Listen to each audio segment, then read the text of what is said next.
요거 한번 좀 얘기 좀 해보려고 합니다. 제가 저기 지난번에 라이브 때 페더러 그 위크에라 얘기 해드렸는데, 그걸 해가지고 영상을 되게 그냥 좀 압축해가지고 그 주제만 따로 올렸는데, 아니나 다를까 엄청나게 지금 그 영상에 대해서 뭐 조회수는 별로 안 높은데요. 뭐 댓글이 압도적이었습니다. 압도적. 그러니까 페더러가 조코비치나 나달이 나오기 전에 많은 대회에서 우승을 해서 그것에 대한 가치가 좀 폄하되는 경향이 있어서, 폄하될 것까지는 아니다. 뭐 저는 좀 마일드하게 그겁니다.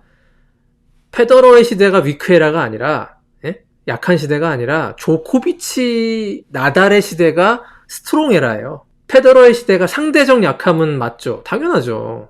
페더러, 나달, 조코비치가 그 앤디 머리까지 스탄 바브린카까지 같이 어울려가지고 각축전을 벌인 그 시대만큼 강한 시대는 이전에도 없었고 이후도 나오기 어렵다가 중론이죠. 그렇지만 그 바로 직전 시대였던 로저 페더러의 시대가 그렇게 약했느냐, 로저 페더러가 빈지털이 했느냐, 여기에 대해서 저는 반대했던 의견을 제시한 것입니다. 왜냐하면 제 의견은 뭐냐면, 테니스를 조금 더 오래 보신 분들은 조금 공감하실 겁니다. 페더러의 시대가 있고요, 페더러 전에 샘프러스 시대가 있고요, 샘프러스 시대 전에 이반 랜드리 시대, 존 맥켄로, 비온보리, 지미 코너스까지 갑니다. 이렇게 시대가. 근데 그 시대들이 페더러 시대보다 강했다고 말할 수가 있냐는 거예요. 저는 아니라는 겁니다.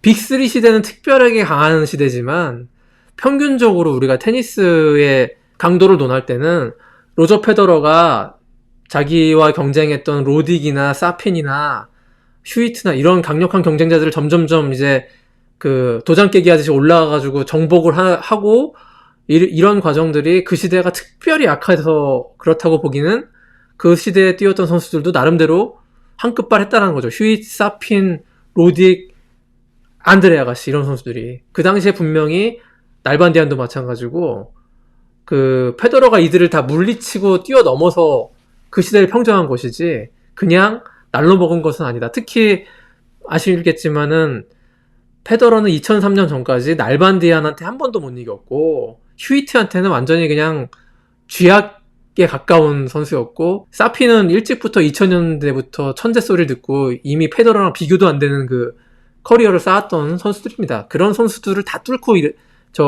2004년, 2003년, 2005년 이렇게 그 동시대의 라이벌들이나 자신보다 훨씬 앞에 있었던 선수들을 다 무릎 꿇리고 시대를 평정한 것을 위크에라로 폄하하는 것은 옳지 못하다. 저는 거기에 대해서 말씀을 드렸던 것 뿐이지, 여기서 약간 좀 문맥을 좀 잘못 이해하신 거는, 그럼 조코비치 시대랑 같다는 얘기냐? 절대 아니죠. 조코비치, 나달, 페더러가 경쟁했던 그 시대는 과거 그 어떤 시대와 비교할 수도 없는 강력한 경쟁 체제가 구축됐던 스트롱기스트 에라고, 90년대 샘프러스, 80년대 이반 랜들 전부 다 그 정도의 강력한 경쟁까지 매번 준결승에 세계 랭킹 2위 만나고 결승에 세계 랭킹 1위 만나고 그런 커리어를 쌓지는 않았습니다.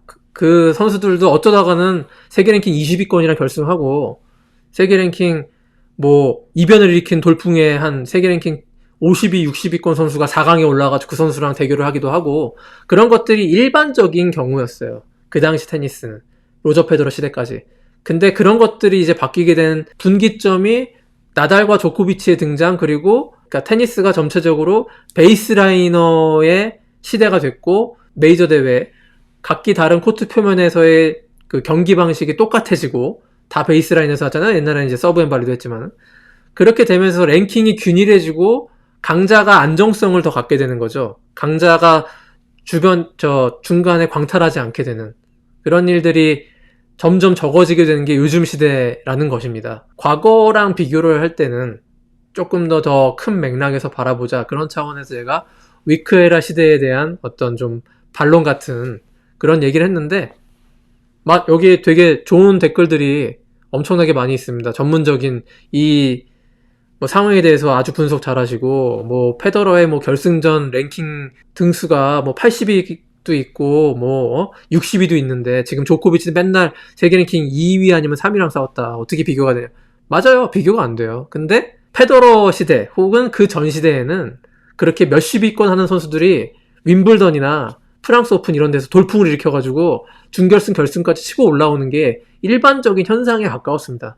그러니까 그것이 바뀌게 된 게 이제 조코비치, 나달 요때부터 뭔가 테니스의 시대가 바뀌었다라는 그런 걸로 좀 이해를 하시는 게 좋을 것 같아요. 이를테면은 자주 말씀하시는 게 2003년 윈블던 결승전에서 페더러가 상대한 필립 호시스가 세계 랭킹 뭐 한 40위권, 50위권 선수인데 그게 약한 상대 아니냐. 근데 필립 호시스가 16강인가 8강에서 안드레 아가씨 세계 랭킹 1위였는데 그 아가씨를 이기고 서브 에이스 폭발시켜가지고 잔디 코트에서는 정말 무서운 선수로 원래 각광받던 선수였다는 것. 그리고 2004년 호주 오픈에 세계 랭킹 81위인 마라트 사핀을 이긴 게 뭐가 대단하냐는데 사핀입니다. 세계 랭킹 80위까지 떨어져 있었지만 2004년 호주 오픈에서는 다시 부활한 거예요. 그때 왕년의 세계 랭킹 1위가.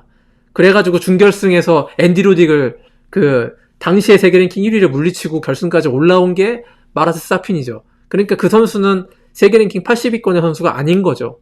페더러가 만났던.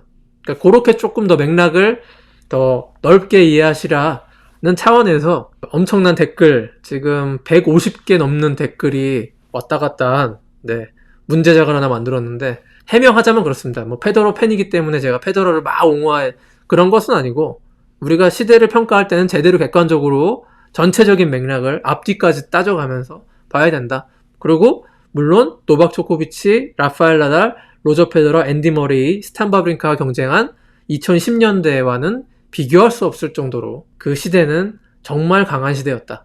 이렇게 정리를 하고 넘어가겠습니다. 키위님이 역시 고트 논쟁은 파이어가 되는 토픽이다. 아니 근데 이게 고트 논쟁이 아니에요. 그러니까 이거를 예전에 위크에라 논쟁은 고트 논쟁이었습니다. 왜냐면 페더러가 더 많은 메이저 대회 우승을 했을 때 조코비치나 나달보다 거기에 대해서 고트를 논할 수 있죠. 이게 위크에라기 때문에 보정을 해줘야 된다. 예를 들면 20개 대 15개면은 이쪽에 15개가 더 같이 있기 때문에 비슷하게 봐줘야 된다. 이런 논리가 가능한데 지금은 이 고트 논쟁은 끝난 거죠. 조코비치가 이미 24개로 4개를 더 앞서 있기 때문에 나달이 22개로 2개를 더 앞서 있기 때문에 위크에라까지 동원할 필요가 없는 겁니다. 위크에라 이런 걸 동원할 필요가 없고 그 동원된 논리 자체도 적절치 않다라고 좀 본 거예요. 네, 재원초이님이 제 의견이랑 똑같습니다. 위크에라가 아니라 테니스 역사상 가장 최강 스트롱 에라라는 데서 오는 역설이고 제가 여기서 더 추가드리는 거는 그 전 시대, 그 전전 시대 그리고 지금도 한번 보세요. 지금 위크에라 같은 느낌 안 드세요? 알카라스 시너가 다 해먹잖아요. 다른 선수들 못하고 둘만 해먹고 있잖아요. 그거를 위크에라 관점에서 볼 수 있는데 근데 저는 그렇게 평가할 수는 없다라는 거죠. 이번에 알렉스 디미노나 로렌초 무세티나 네, 그 선수들이 약하다고 폄하할 수는 없는 거죠.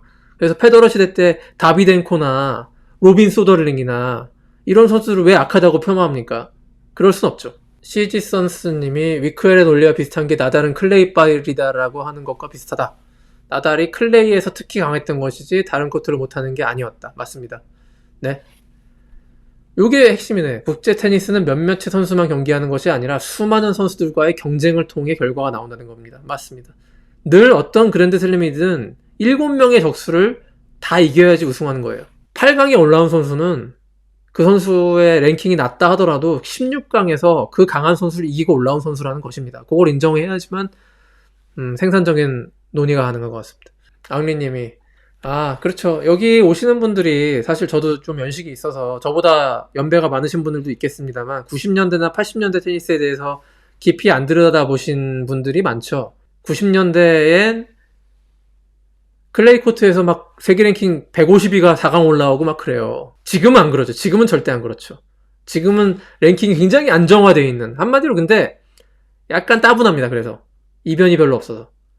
옛날 특히 윈블던에서는 세계 랭킹 50위가 8강, 4강 무섭게 올라가고 막 그럽니다. 요즘에는 별로 안 그러죠. 윈블던 전체가 속도가 느려지고. 이런 시대적인 특성을 이해하셔야 되고 페더러 시대는 과도기였다는 거예요. 페더러의 위크에라 이론에 대해서 여러 의견들이 계셨고 그 의견에 대한 저의 의견 또 말씀드렸습니다.